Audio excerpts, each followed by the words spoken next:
Venemaa korraldas taas massiivse raketi- ja droonirünnaku Ukraina pealinna vastu. Tsiviilelanike ohvrite arv Kiievis on juba jõudnud 20 inimeseni ning veel ligi 100 on saanud vigastada. Kahjuks on nende seas ka lapsi. 2. juuli öösel korraldas Venemaa Ukrainale massiivse raketi- ja droonirünnaku. Peamiste sihtmärkide seas oli Kiiev, kus on märkimisväärseid purustusi mitmekorruselistes elamutes ning väga palju vigastatuid, sealhulgas meditsiinitöötajaid ja päästjaid. Hukkunute arv kasvab, kuna inimesi leitakse majade rusude alt ning kogu hävitatud infrastruktuur Kiievis on eranditult tsiviilobjektid. Kaadritelt on selgelt näha, et raketid lendasid otse elumajade ja haiglate pihta, hävitades isegi kiirabiautosid. Rünnaku tagajärgede likvideerimises osalevad päästehelikopterid ja riikliku päästeteenistuse brigaadid.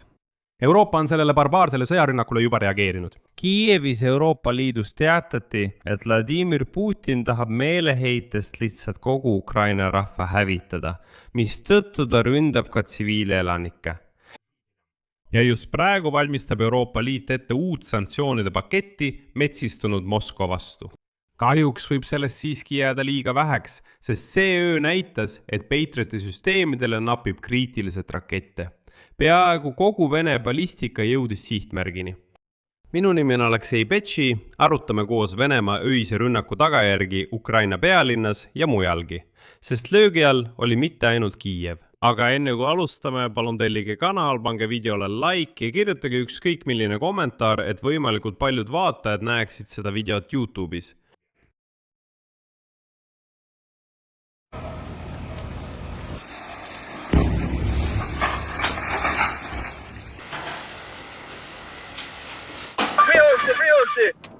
No korista ära!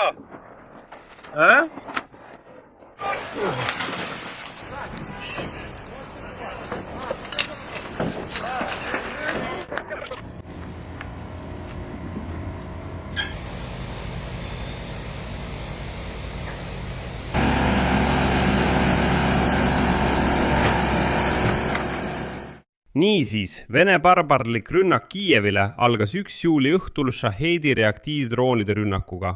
Pärast kella 1 öösel ründasid Kiievit 10 ballistilised raketid ja hüperhelikiiruslikud tiibraketid Zirkon. Pommituslennukid Tu-95 MS lasid samuti välja 10 tiibrakette H-101, mis pärast kella 3 öösel lendasid Ukrainasse ja suundusid samuti Ukraina pealinna poole. Kiievis valitses kogu öö täielik põrgu. Venemaa kasutas seal samuti tiirlevat ründemoona, Banderol. Ja siin on selle rünnaku üks eripära. Suur hulk reaktiivdroon Shahed, mis liiguvad kiirusega üle 300 km tunnis. Ja neid on mobiilsetel tulegruppidel ja droonitõrjepüüdjatel palju raskem alla tulistada. 2. juulil lõppes rünnak Ukraina pealinna vastu kell 7 hommikul ja kestis järjest üle 11 tunni. Droonid jätkasid Kiievi ründamist kuni viimase hetkeni. Kogu hommiku jooksul üritasid Shahedid aeg-ajalt Kiievit uuesti rünnata. Isegi pärast peamist rünnakulaine, mis kestis 11 tundi, lasid venelased Kiievi pihta veel Shahedeid. Mõistes, et praegu linnas päästjad koristavad hävinud majade rususid ja toovad kannatanuid välja, samal ajal kui meedikud püüavad koha peal abi anda. Aga see on juba saanud venelaste lemmiktaktikaks. Nad ründavad alati lootuses tappa võimalikult palju tsiviilisikuid ning eriti päästjaid ja meedikuid. See on nende lemmiktaktika. See on juba saanud nende jaoks lemmiktaktikaks. Tsiviilisikud ja eriti päästjad ning meedikud, kes saabusid õnnetuspaika abi osutama, kes hakkavad neid saateid tõlkes vaatama. Tuletan meelde, et seda YouTube'i kanalit tõlgitakse enam kui 20 erinevasse keelde ja teil on kasulik teada, et venelased löövad alati. Teist korda üritavad nad lüüa samadesse kohtadesse, mida nad eelmisel päeval ründasid, teades väga hästi, et seal töötavad päästjad ja meditsiinitöötajad. Kiievi linnapea Klitschko nimetas praegust rünnakut kogu sõja kõige ulatuslikumaks rünnakuks pealinna vastu. Ta kuulutas 3. juuli leinapäevaks. 1. juuli õhtul hoiatas Ukraina president Volodõmõr Zelenski viibides visiidil Iirimaal, mis praegu juhib EL-i nõukogu võimaliku massilise rünnaku eest ja teatas oma kiirest naasmisest Kiievisse. Ukraina õhujõud teatasid, et peamine löögisuund oli Kiiev ning eripäraks oli suure hulga ballistiliste rakettide ja reaktiivsete droonide kasutamine. On teada, et Venemaa lasi sel ööl välja järgmised laskemoonad. 4-3 M22 Zircon laevatõrjeraketti. Kahjuks seekord neid alla ei tulistatud ega hävitatud. 24 ballistilist raketti Iskander M või S-400, neist suudeti alla tulistada vaid 4 raketti. 34 tiibraketi H101, neist tulistati alla 32. 8 tiibraketi Kaliber kõik tulistati alla. Ja 4 juhitavat lennukiraketi H59 kõik tulistati alla. Muide, madal alla tulistatud ballistiliste rakettide arv võib viidata teravale Patriot-süsteemide vasturakettide puudusele, sest ainult need suudavad Vene ballistikat alla tulistada. Ja nagu näete, sel ööl ballistikat peaaegu ei tulistatud alla, mis viitab sellele, et tõesti napib raketitõrje rakette. Kokku registreeriti 25 ballistilise raketi tabamust, nende hulka arvatakse ka Zirconeid ning 12 ründedrooni tabamust. 33 asukohas samuti registreeriti. Alla tulistatud droonide kukkumine 18 asukohal. Ja tähelepanu, mitte ühelgi rünnatud objektil Ukraina pealinnas ega Kiievi oblastis ei ole mingit seost sõjalise logistika ega juhtimispunktidega. Kõik on eranditult tsiviilobjektid. Hommikul teatas Vene okupantide kindralstaabi ülem Gerassimov Vladimir Putinile massiivse löögi tulemustest Kiievile ja teistele Ukraina asulatele. Ja siin on, mis on märkimisväärne. Seekord ei suutnud isegi see muinasjutuvestja Gerassimov nimetada rünnaku tegelikke sihtmärke. Või ei tahtnud. Ta lihtsalt teatas, tsiteerin, Vene Föderatsiooni relvajõudude massiivne vastulöök anti üksnes Ukraina sõjaliste või sõjalähedaste objektide pihta. Aga Kiievis tabati elumaju, haiglaid, kiirabi tugipunkti, isegi raamatukirjastust, kus põles maha 800 000 raamatut. Kõik see on venelaste arvates sõjalised või sõjalähedased objektid. No ilmselt jah, kirjastus, raamatukirjastus, see on tõesti sõjaline objekt. No jah, sest venelased ju kardavad haritust. Ja kuidas saab metsistunud venelane pidada raamatukirjastust millekski tõeliselt oluliseks? Hiljem rääkis Vene propaganda sellest, kuidas nad vapralt lõid Nova Pošta logistika selme pihta Kiievi oblastis, nimetades seda logistiliseks, Ukraina relvajõudude logistiliseks selmpunktiks.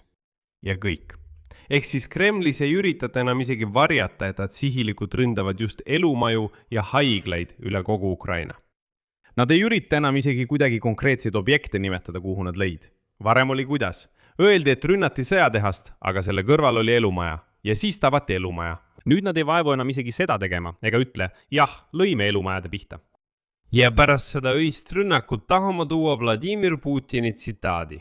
Putinit, kes kommenteeris hiljuti Ukraina lööke Moskvale just selliste sõnadega. Ja tahaks öelda venelased, et öine rünnak Kiievile räägib teie olukorrast, tuginedes teie Vene diktaatori sõnadele.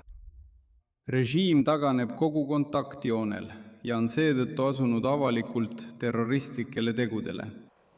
Kuidas saab veel nimetada sihilikke lööke tsiviilelanike, tsiviilobjektide pihta ja peaaegu avalikku värbamist meie riigis? Tõrjutute seas diversioonide ja terroriaktide toimepanemiseks. Kahjuks kasvab isegi selle saate salvestamise hetkel Kiievis hukkunute arv. Viimaste andmete kohaselt on hukkunuid juba 20 ja vigastatuid 90. Ukraina pealinna haiglates viibib 3 last. Need on 5-aastane tüdruk ja tema 1-aastane väikevend, keda arstid praegu opereerivad, ning 16-aastane neiu. Ukraina riikliku päästeteenistuse andmetel on rusude alt juba päästetud 34 inimest. Ametike sõnul on hukkunuid ja vigastatuid. Vigastatuid võib olla rohkem, kuna otsingu ja päästeoperatsioon jätkub. Ja kahjuks jätkavad päästed hukkunute kehade väljatoomist elumajade rusude alt. Ukraina pealinna erinevates rajoonides on hävitatud just mitmekorruselised elumajad. Ja öösel jäädvustati kaadritel rakettide otsesed tabamused just mitmekorrusevistesse elumajadesse. Viimaste andmete kohaselt on teada rohkem kui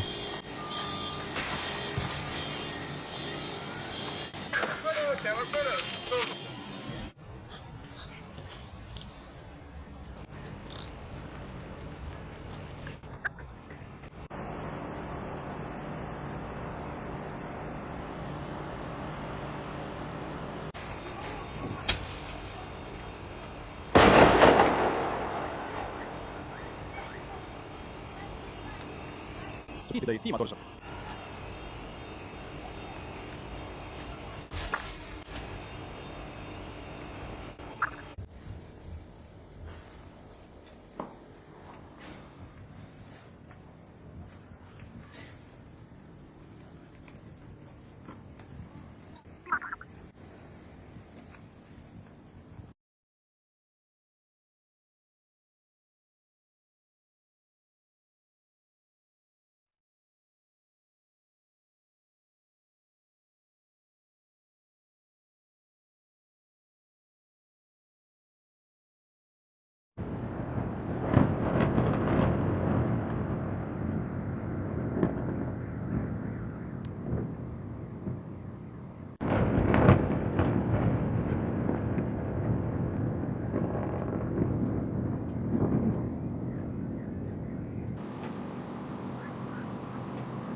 lõi tiimatorsok.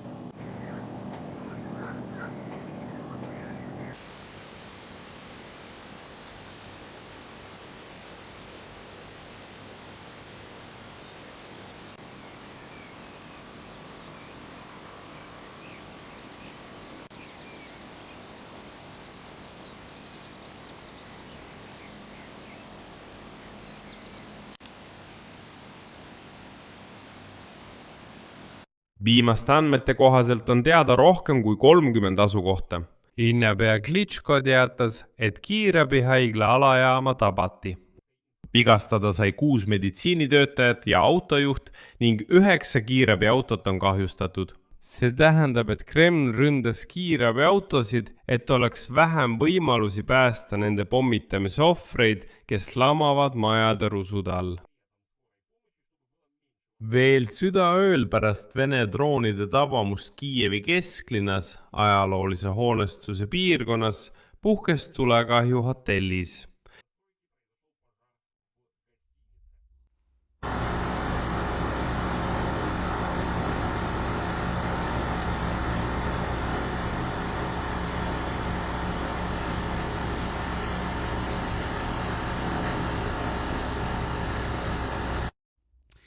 Ja Ševtšenko rajoonis puhkes tulekahju 7-korruselise elumaja ja hotelli ühisel katusel. Teistel aadressidel registreeriti 5-korruselise elumaja purustused, tulekahju teises 5-korruselises majas 300 ruutmeetri suurusel alal, süttimine 3-korruselises mitteelamus ning samuti tulekahju tavaturu territooriumil. Kiievi Holossiivi rajoonis puhkes tulekahju 16-korruselise maja tehnilisel korrusel. Petšerski rajoonis sai kahjustada 9-korruseline elumaja. Samuti puhkes tulekahju hoone esimesel ja teisel korrusel 200 ruutmeetri suurusel alal. Päästjad teatasid, et päästsid ühe inimese. Obolonski rajoonis puhkes tulekahju laokompleksi territooriumil. Inimesed tõid kannatanu lähimasse päästeüksusse, kus talle anti esmaabi. Svitešini rajoonis sai kannatada 2 eramaja.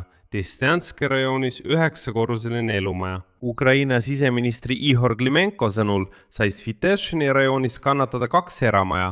Desnjanski rajoonis 9-korruseline elumaja. Rajoonis, kus 9-korruselise elumaja osa on hävinud, õnnestus päästjatel päästa 17 inimest. Neist 7 vabastati rusude alt, 1 inimene kahjuks hukkus. Ministri sõnul on ka kadunuks jäänuid, kelle otsingud jätkuvad. Päästjad jätkavad tööd 15 asukohas üle kogu Kiievi. Öise Kiievi rünnaku videos, mille Telegrami kanalid üles panid, on näha, kuidas rünnak toimus. Ühes metroojaamas, kus inimesed varjuvad, hakkasid laetükid alla kukkuma.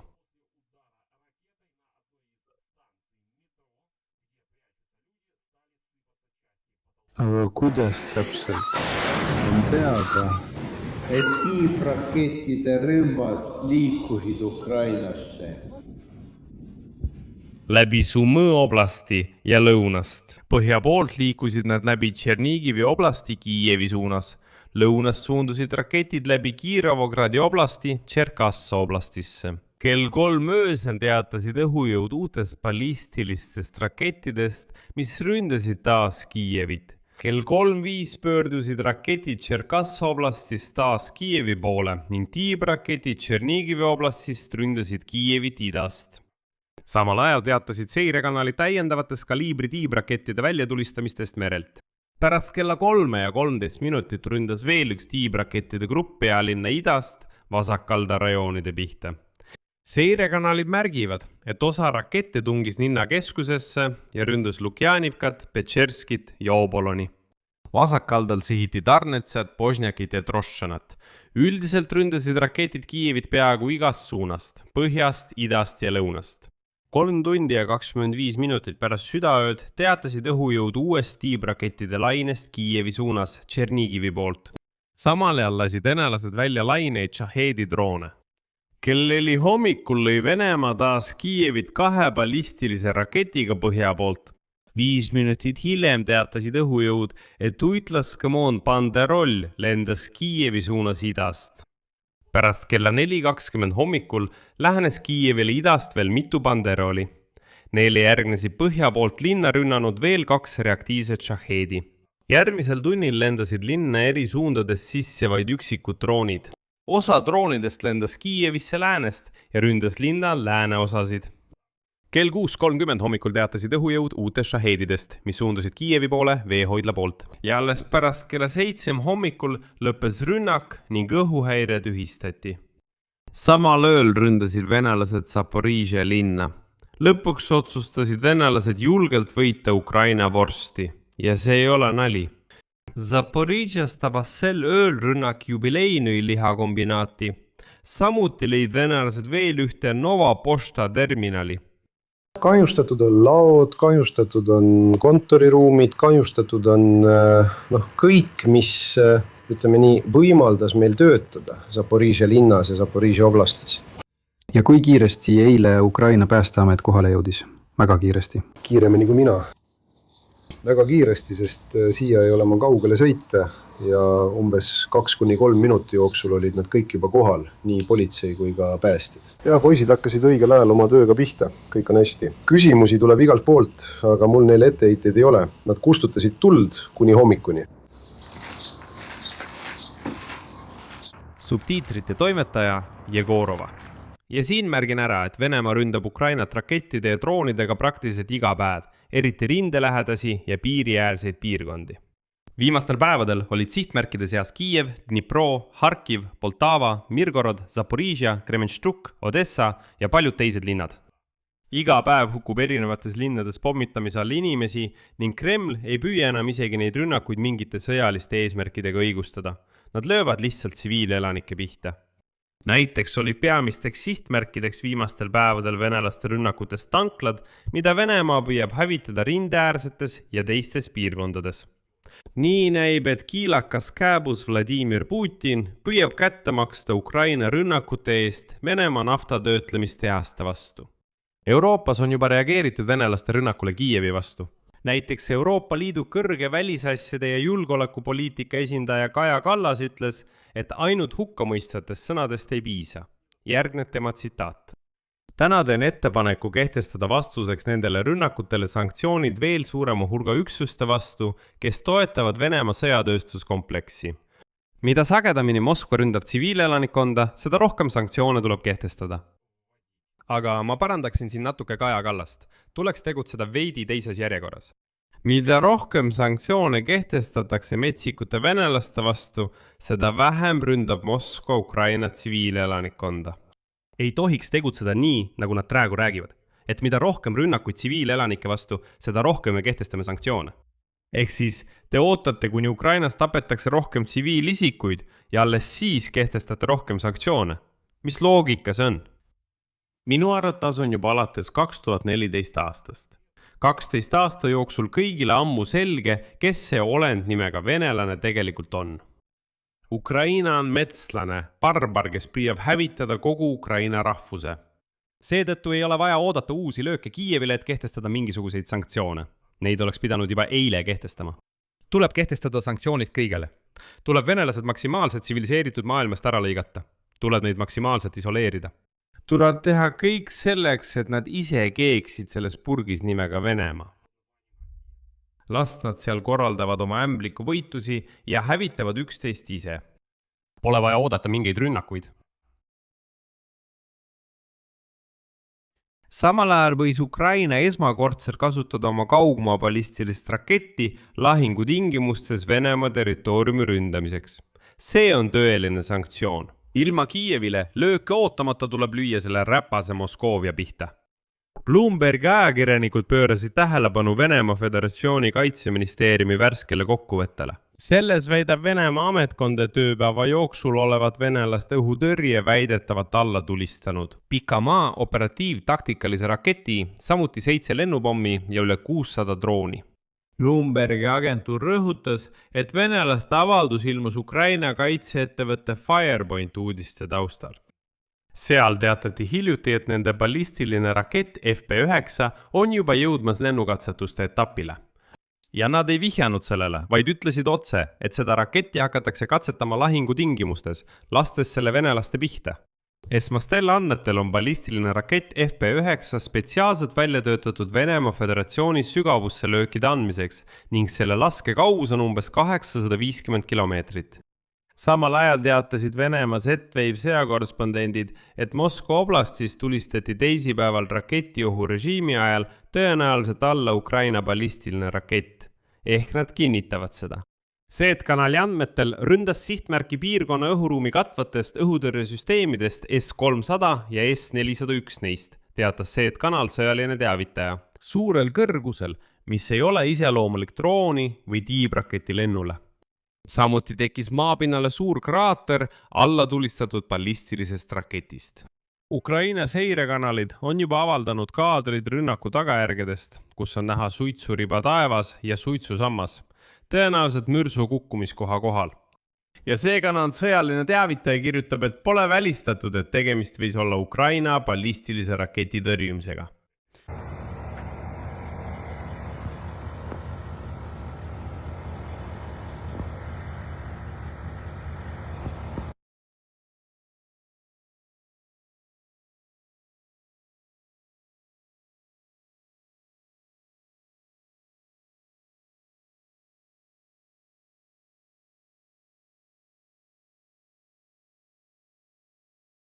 Just nii peavadki tõelised välja nägema. Sanktsioonid metslaseks muutunud Venemaa vastu. Siia panen 3 punkti, teie arvamus ja järeldused. Kirjutage selle video alla kommentaaridesse, tellige kanal, vajutage kellukesele ja ärge unustage panna laiki.